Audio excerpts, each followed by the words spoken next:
Welcome to the deep dive. Today we're tackling something so fundamental it's almost invisible, your breath. Right. You, our listener, flagged some really compelling material, especially bits from James Nestor's book, Breath. Yeah, the new science of a lost art. It really makes you stop and think, doesn't it? It does. Something we do, roughly 670 million times in an average lifetime. Exactly. It's staggering, and yet we barely consider it. So whether you're feeling stressed, maybe you've dealt with respiratory issues yourself, like the author mentions his own pneumonia, or you're just curious. About a basic life function, yeah.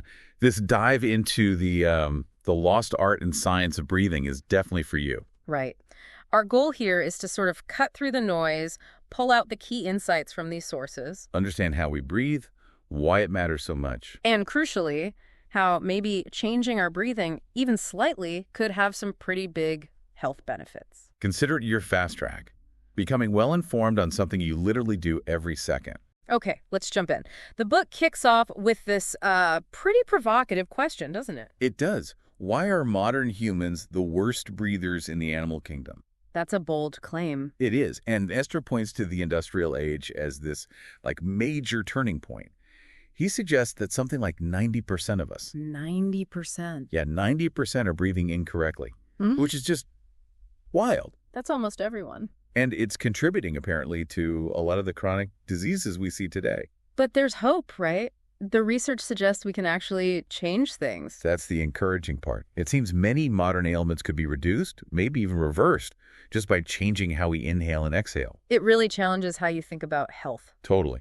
So what went wrong? You mentioned the book talks about our ancestors. Yeah, cavemen apparently didn't snore, which implies something changed pretty drastically. Right. And there was that Stanford study mentioned, 20 days long.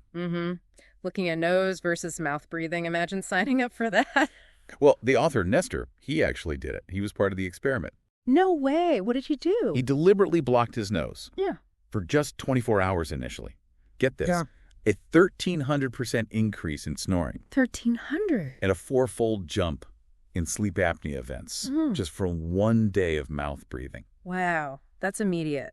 And pretty scary. Shows the impact very clearly, doesn't it? Definitely. And it's not just anecdotes, right? There's skull evidence, too. Exactly.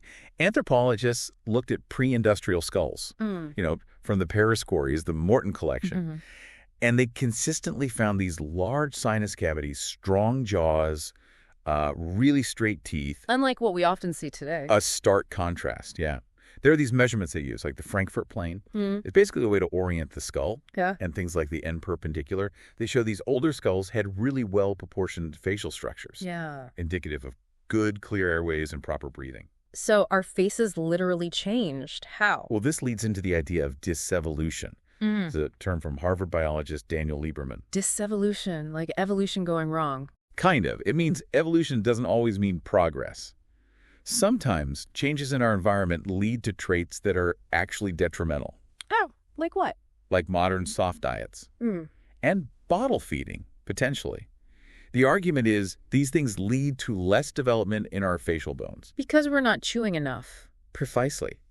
That lack of chewing stress means the bones don't grow as robustly, which could lead to smaller airways, chronic congestion. And forces us into mouth breathing. It all connects. It really does. It's like an evolutionary trade-off. We got fire, processed foods, bigger brains, complex speech. All good things, you'd think. Mostly. But they led to changes. Our faces became more recessed, mouths smaller, the larynx dropped lower for speech. Which ironically made breathing harder. Exactly. And made us more prone to things like snoring. A weird side effect of becoming human, you could say. Huh. And there were animal studies confirming this. Yeah, Eagle Harvold's work with rhesus monkeys. He forced them to mouth breathe by blocking their noses, similar to the human experiment. And the monkeys developed downward facial growth, narrow dental arches, crooked teeth. Just like the issues seen in humans. Wow. Mirroring the problems. So the consequences of this chronic mouth breathing, they're pretty significant then. Oh, absolutely. We're talking links to snoring, obviously, sleep apnea. Which itself is bad news. Right. Sleep apnea is linked to bedwetting in kids, ADHD, diabetes, high blood pressure, even potentially cancer and insomnia. It's a long list. ADHD too. How? There was a rat study showing fewer brain cells in mouth breathers. And in humans, research suggests disturbed oxygen flow to the prefrontal cortex. Which is involved in attention and focus. Okay, I see the link. Yeah. And even just light snoring in children has been associated with mood disorders. It's not benign. It makes you think about that ancient Chinese wisdom, Ni Qi. Adverse breath. They consider breathing through the mouth highly damaging. Seems they were onto something. So this really hammers home how vital nasal breathing is. The book calls the nose a silent warrior. I like that. Gatekeeper, pharmacist, weather vane, all in one. It's way more than just a hole for air. So much more. And the way it works is intricate. Take the nasal cycle. What's that? It's this natural process where one nostril becomes slightly more congested than the other opens up more. It switches back and forth. Really? Well, it's influenced by erectile tissue inside the nose. The turbinates, they swell and shrink. It even links to odd things like honeymoon rhinitis. Okay, didn't expect that connection. No. But it shows the nose is dynamic. Breathing through it allows these tissues to function properly. And those turbinates, they do a lot, right? Filter, warm, moisten the air. Exactly. There are 6 of them, like little scrolls of bone and tissue. They filter, heat, humidify, slow down, and even pressurize the air. Like a built-in air conditioner and filter? Pretty much. And then you have the cilia tiny hairs constantly moving mucus, like 60 feet of it a day. 60 feet. Yeah, trapping dust, pollen, microbes, and moving it all away. It's an amazing self-cleaning system. Incredible. And what about nitric oxide? I read that's produced in the nose. Yes, and that's crucial. Nitric oxide sterilizes the air, killing bacteria and viruses. Okay, important. But it also significantly boosts oxygen absorption in the lungs, potentially up to 18% more O2 uptake compared to mouth breathing. 18% more oxygen just by breathing through your nose. That's what the research suggests. And it affects circulation, too. It's a powerhouse molecule produced right where we need it. That must have huge implications for, like, athletic performance. Oh, massive. The book talks about how training to breathe nasally can literally have the feeling of exertion. Have it. Serious. And improve endurance dramatically. It ties into how our bodies make energy. Aerobic versus anaerobic respiration. Exactly. Nasal breathing supports efficient aerobic energy production. You get way more ATP, the cell's energy currency, like 32 units. Compared to anaerobic. Which only yields about 2 ATP and creates lactic acids, that burning fatigue feeling. Nasal breathing helps you stay aerobic longer. So you can go harder for longer with less fatigue. Pretty much. The book mentions finding your aerobic heart rate, roughly 180 minus your age, as a guide. And the author tested this himself on a bike. He did. His initial test, breathing through his mouth, he covered way less distance compared to later tests when he was nasal breathing properly. A practical demonstration. It makes you think about those historical accounts, too, like George Catlin observing Native American tribes. Right, noting their excellent breathing habits and health, and Carl Stuff's work. With emphysema patients and athletes. Yeah, he focused on full exhalation and using the diaphragm correctly, called it breathing coordination. He found it helped people dramatically improve lung function. Which shows our lungs aren't fixed, right? They can adapt. Definitely. Look at freedivers. They can consciously train to increase their lung capacity hugely. Nestor mentioned some doubling the average. Wow, and that capacity, the vital capacity, it matters for more than just diving, doesn't it? Oh, absolutely. The Framingham study, a huge long-term health study, found that vital capacity is a really strong predictor of cardiovascular health and, well, longevity. How long you might live. So how well you breathe impacts how long and how well you live. Seems obvious, but we forget. We do. Which brings us to the type of breathing. Slow, deep breathing. The kind people tell you to do when you're stressed. Right. And there's a reason. It activates the parasympathetic nervous system. The rest and digest system. Exactly. It slows the heart rate, lowers blood pressure, promotes calmness. It's the opposite of the sympathetic fight or flight response that so many of us are stuck in. So slowing down the breath actively calms the body down. It does. But here's a fascinating twist involving carbon dioxide, the Bohr effect. Bohr effect. Okay, what's that? We always focus on oxygen, right? But CO2 is actually essential for releasing oxygen from your red blood cells into your tissues and organs. Wait, I thought CO2 is just waste we breathe out. We do breathe it out, but we need a certain level in our blood for oxygen delivery to work efficiently. If you overbreathe, like hyperventilating. Taking lots of fast, shallow breaths. Yeah. You blow off too much CO2. Yeah. Your blood oxygen saturation might look fine on a pulse oximeter. Those little finger clip things. Right. I might read 99%. But if your CO2 is too low, That oxygen stays stuck to the hemoglobin and doesn't get delivered effectively to your cells where it's needed. So you can be full of oxygen but still starving your tissues. In a sense, yes. The delivery mechanism is impaired. It's counterintuitive. That is counterintuitive, which leads to things like the Buteyko method, breathing less. Exactly.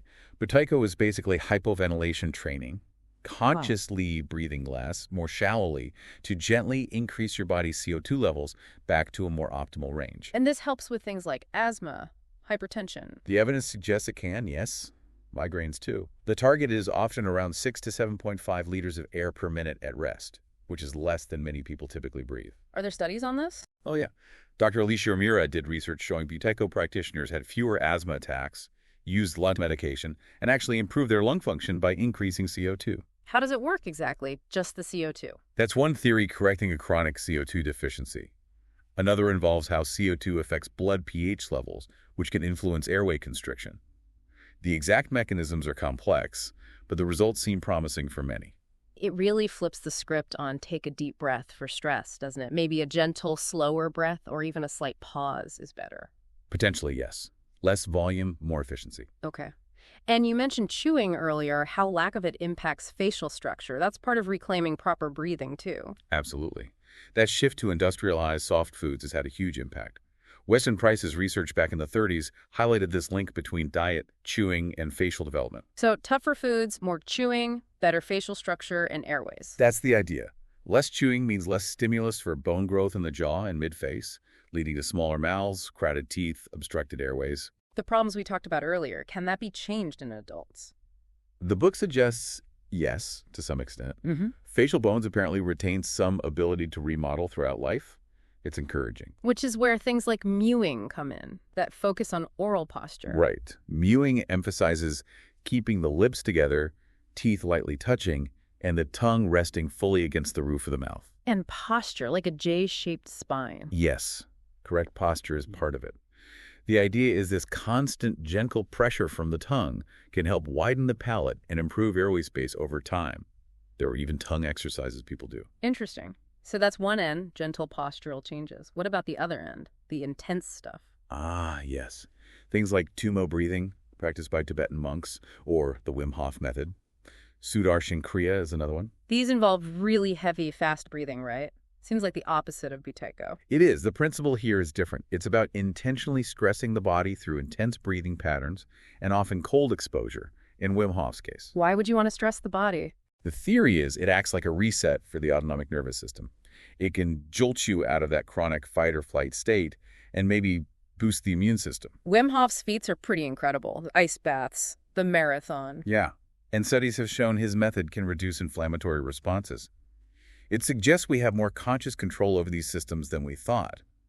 Holotropic breathwork uses similar intense breathing to explore psychological states too. So different techniques for different goals, it seems. Gentle versus intense. Exactly. And then there's breath holding and CO2 tolerance. Right. You mentioned CO2 again. How does holding your breath fit in? Well, building tolerance to higher CO2 levels seems beneficial. Think ancient Roman thermal baths likely involved breath holds. More recently, research by Feinstein looked at carbon dioxide therapy. Giving people CO2 to breathe? Yes, in controlled amounts for anxiety and panic disorders, because panic attacks can actually be triggered by low CO2 from hyperventilating. So the advice to hold your breath during panic might actually have a basis. It seems counterintuitive, but yeah. Yeah. Briefly, holding the breath allows CO2 to build up slightly, which can sometimes interrupt the panic cycle by affecting brain chemistry and blood flow. The author even tried inhaling a CO2 mixture. Sounds intense. He described it as intense, yeah, but illustrative of how sensitive we are to CO2. And we can't forget the really ancient practices like pranayama from yoga. Definitely. Yeah. Pranayama involves various techniques to consciously control the breath, aiming to influence prana, or life energy. Requires patience, though, right? Absolutely. The book emphasizes learning these things gradually. It's a practice. And, important caveat, none of these techniques are magic bullets. They won't cure everything like a pulmonary embolism, for example. You still need conventional medicine. Of course. Okay, so bringing this all together for you, our listener, what are the big takeaways from this deep dive? Well, I think the clearest message is that how we breathe has a truly profound impact. Physical health, mental health, it's all connected to this simple act. And that maybe our modern lifestyles have unintentionally pushed us towards some pretty detrimental breathing habits. Mouth breathing, over breathing. Yeah, but the empowering part is the potential for change. By becoming aware and practicing conscious breathing, we might be able to significantly improve our well-being. We aim to give you that quick yet thorough understanding, hit those aha moments without getting bogged down. We've touched on evolution, diet, posture, SNO2. All playing a role in this thing we do 25,000 times a day. So here's a final thought for you to chew on, maybe literally. Just start noticing. Pay attention to your own breathing throughout the day. Are you breathing through your mouth right now? Are your breaths shallow and high in your chest, especially when you're stressed or working? What could you experiment with? Maybe just consciously breathing through your nose for 5 minutes. Trying a slower exhale. Paying attention to that tongue posture. Even something small. See what happens. It's an invitation to your own exploration. Maybe find your own aha moments long after this deep dive ends.